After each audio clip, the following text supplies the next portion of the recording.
লীগ ফেরানোর আয়োজনটা 5 আগস্টের পর থেকে শুরু করেছে ইসলামপন্থীরা, এবং শহুরে মধ্যবিত্ত সম্ভবত মনে মনে সিদ্ধান্ত নিয়ে ফেলেছে উগ্রবাদীরা গণ অভ্যুত্থানটাকে খেয়ে দিল। এই ব্যাপারে আপনি একটু ছোট করে মন্তব্য করবেন কিনা, আমরা পরবর্তী প্রসঙ্গে যাওয়ার আগে। ধন্যবাদ। ধন্যবাদ চৌকস উপস্থাপক এবং ওয়ার্ল্ড ফেমাস জার্নালিস্ট। সুন্দর একটা কোশ্চেন করেছেন, যেমনটি বলেছিলেন। এই মুহূর্তে আমাদের একটা রাজনৈতিক বড় দল সোকর যারা দীর্ঘদিন ধরে ফ্যাসিস্ট কায়েম করে এই মুহূর্তে তারা দেশের বাইরে অবস্থান আছে। বাট 2008-এ 2001-এ যখন তারা নির্বাচনে ফেল করে তখনও তারা প্রায় 3 কোটি ভোট পেয়েছিল। তো সামনে আসু ইলেকশনে এই যে যারা নিরীহ এবং ওই মতাদর্শ আছে তাদের ভোটটা নিজেদের ঝুলিতে নেওয়ার জন্য ছলে বলে কলে কৌশলে বিভিন্ন পার্টি তাদের এজেন্ডা বাস্তবায়ন করার চেষ্টা করে যাচ্ছে। দেখুন, আমাদের লোক এখন কিন্তু টোটালি ইনোসেন্ট দেশের বাঙালির বেশি, কারণ কোনো এক সময়ে বিফোর 50 ইয়ার্স ইন্ডিপেন্ডেন্ট আমাদের দেশে মাত্র 23% লোক ডিরেক্টলি পলিটিক্সের সাথে ইনভলভ ছিল। রিসেন্টলি একটা পরিসংখ্যান অনুসারে আমরা দেখতে পাচ্ছি এটা এখন 37%। 37% হওয়ার পরে আমরা যেটা দেখতে পাচ্ছি 63% কিন্তু টোটালি রাজনীতির কিছু বুঝে না, কিন্তু এই রাজনীতি তারা যথেষ্ট সচেতন। আমরা শিক্ষার মাধ্যমে বর্তমান পরিস্থিতি অনেক অনুধাবন করতে পারি, কোনটা সঠিক কোনটা বেঠিক সেটা বুঝতে পারি। তৌহিদি জনতা যেমন করে আমার ফ্রেন্ড বলেছিলেন, এটা আজকে উৎপত্তি না, কিন্তু স্থানকাল পাত্র হিসেবে যখন এখন নির্বাচনের মাঠ গরম হচ্ছে তখন নিজেদের অস্তিত্ব জানান দেওয়ার জন্য অনেক সময় যেমন অর্বাচীনের মতো কমেন্ট করে নিজেকে ফেসবুকে হিরো কিং বানাতে চায়, ঠিক এমনি করে এই ধরনের কিছু কিছু অঘটন ঘটিয়ে তারা নিজেদের উপস্থিতিটাকে সামনে উন্মুক্ত করতে চাচ্ছে।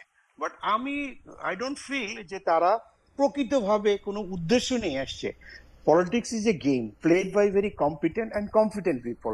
যদি কেউ পলিটিক্যাল নির্দিষ্ট কোনো এজেন্ডা নিয়ে সামনের দিক এগোতে চায় তাকে একটা নির্দিষ্ট মিশন বা ভিশন নিয়ে আগাতে ওকে, হবে। আপনার কাছে মনে হচ্ছে যে এরা বিচ্ছিন্ন মানে গোষ্ঠী, এরা ঠিক খুব অর্গানাইজড ফোর্সের বা কারো প্রতিনিধিত্ব করছে, যেটা যেমন আসলে ওই স্ট্যাটাসটা পরে মনে হয় উগ্রবাদীরা একদম গণ অভ্যুত্থানে খেয়ে দিল, মধ্যবিত্ত শহরে মধ্যবিত্ত সিদ্ধান্ত নিয়ে ফেলেছে? আপনার কাছে এরকম মনে হয় না যে এটা একটা অর্গানাইজড?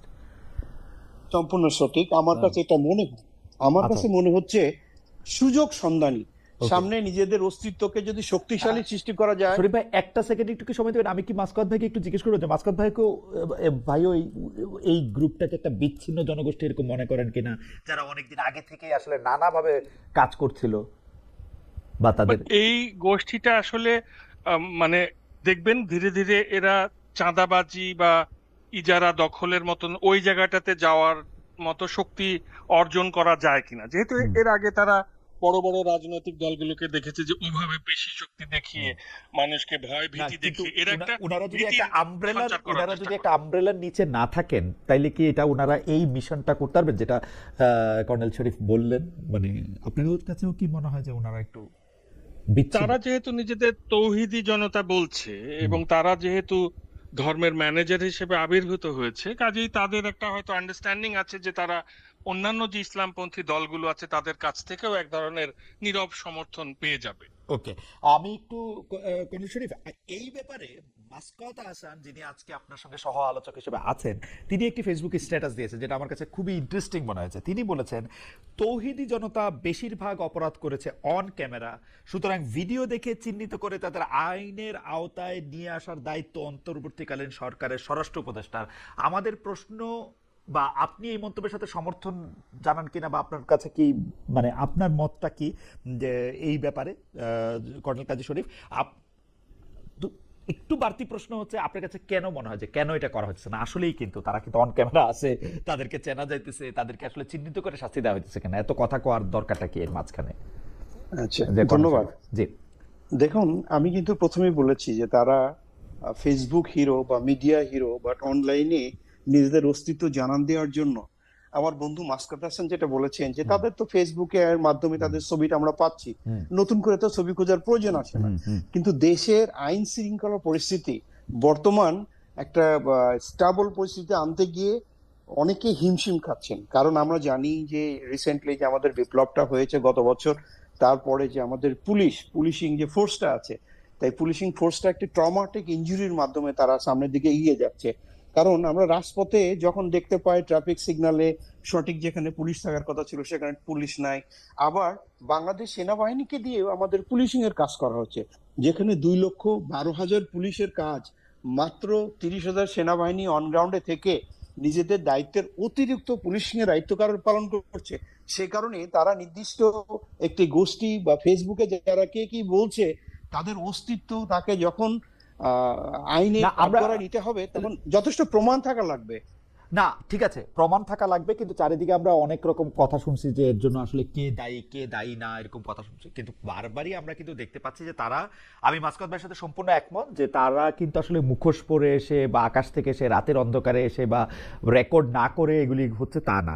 তো আপনি তারা দোষী কি নির্দোষ সেই জায়গায় আমি যাইতেছি না, কিন্তু তারা তো আসলে মানে তাদেরকে তো চেনা যেতেছে, তো তাদেরকে আপনি আইনের সম্মুখীন করবেন কিনা সেটা প্রথম প্রশ্ন হওয়া উচিত না? কিন্তু আমরা এখানে দেখতে পাচ্ছি স্বরাষ্ট্র উপদেষ্টা বলতেছেন বা স্বরাষ্ট্র উপদেষ্টার পক্ষে একজন বলতেছেন, আরেকজন সংস্কৃতি উপদেষ্টার পক্ষে বা বিপক্ষে বলতেছেন, মানে কারণটা কি? মানে স্বরাষ্ট্র মন্ত্রণালয় কেন তাদেরকে আইনের সামনে নিয়ে আসতেছে না? এটা তো একটা প্রসেসটা কেন শুরু হচ্ছে না? সঠিক, স্বরাষ্ট্র উপদেষ্টার এটা একটা গুরু দায়িত্ব। এটা যদি উনি অ্যাভয়েড করেন তাহলে ওনার দায়িত্বের সঠিক পরিপূর্ণতা পেশাদারিত্বের প্রমাণ উনি দেখাচ্ছেন না। তো এটা যেহেতু আইন শৃঙ্খলা ভঙ্গ এবং উচ্ছৃঙ্খল করে দেশের স্ট্যাবিলিটিকে ইনস্টেবল করা হচ্ছে, সে কারণে অবশ্যই তাদের আইনের কাঠগড়ায় আনতে হবে এবং এর জন্য অ্যাপ্রোপ্রিয়েট দায়িত্বপ্রাপ্ত কর্তৃপক্ষ হচ্ছে স্বরাষ্ট্র মানে কি মন্ত্রণালয়। করতে হবে আর আমরা সেটা স্বরাষ্ট্র জানি, মন্ত্র করতেছে না কেন ওরা, এটা হচ্ছে আমাদের জি জানার কথা। হয়তো ইলেকশন বা দেশ লেভেল প্ল্যানিং ফিড বা এই প্রশিক্ষণ এইদিকে ব্যস্ত থাকায় এদিকে তারা আহ, সঠিকভাবে আরেকটু আমার অ্যাটেনশন দেওয়া উচিত ছিল। মাসুদ ভাই, আমি আপনার কাছে একটু ফিরতে চাই এই জায়গা থেকে যে আপনি মনে করতেছেন যে আপনি কোরআন শরীফকে শুনলেন আরেকটু, কিন্তু ঘটনা হচ্ছে আমরা কিন্তু দুইটা মন্তব্যই শুনতেছি, যে ধরেন বাউল আবুল হোসেনকে গ্রেপ্তার করার পর থেকে তো এই বিষয়ে কথা বেশি শুরু হয়েছে যে তিনি আসলে এক ধরনের পালাগান করেন, সেখানে প্রশ্ন উত্তর করে একটা জবাব দেন, প্রশ্নের ক্ষেত্রে তিনি আগে মাপ চান, তিনি এক ধরনের রোল প্লে করেন, সেগুলি বাংলাদেশ অনেক আগে থেকে চলে আসতেছে। সেই ভিডিওটার অংশ ধরে তাকে এই সরকার গ্রেফতার করার মধ্য দিয়ে কি কোনো মেসেজ দিতে চাইলো? আবার কেউ কেউ, আমরা সংস্কৃতি উপদেষ্টারও একটা পুরো ব্যাখ্যা শুনলাম এবং অকারণেই হয়তো সংস্কৃতি উপদেষ্টার উপর বেশি আঘাত আসতেছে, যিনি মুস্তাফা সরোয়ার ফারুকী বলেই, এই জায়গাটা আসলে আপনি আসলে কি হয় দেখেন যে মানে মানে এই এই এই পালাকারের এই ভিডিওর এই অংশটুকু দিয়ে কারো মনে আঘাত যাচ্ছে, আরো বড় হইতে পারে ব্যাপারটা, সেই জন্য তাকে গ্রেফতার করতে হবে, মানে এটা আসলে কিরকম? মানে ওই যে পালা গানটা, ওইটা পুরাটা যদি কেউ শোনে তাহলে কিন্তু দেখা যায় যে এই পালার শুরুতেই উনি বলে নিচ্ছেন যে এইখানে আমি পক্ষে বিপক্ষে কথা বলতে হবে, সুতরাং আপনারা কখনো ভুল বুঝবেন না, এরকম একটা ইন্ট্রো কিন্তু ওনার দেওয়া আছে রাইট, সংবিধিবদ্ধ এবং এগুলি এগুলি সতর্কীকরণ এগুলি যেটা বলে। নতুনও না, আসলে ব্যাপারগুলি নতুনও না, জি মানে এগুলি চলতেছে জি অনেক আগে থেকেও। জি ভাই, আপনি বলতেছিলেন। হ্যাঁ, এবং এরকম জি বিতর্কগুলো যেমন কবি ইকবালের কবিতাতেও এরকম আছে যে শিকোয়া একবার জবাবে উনি শিকোয়া, জি শিকোয়া আর জবাবে হ্যাঁ, শিকোয়া, রাইট।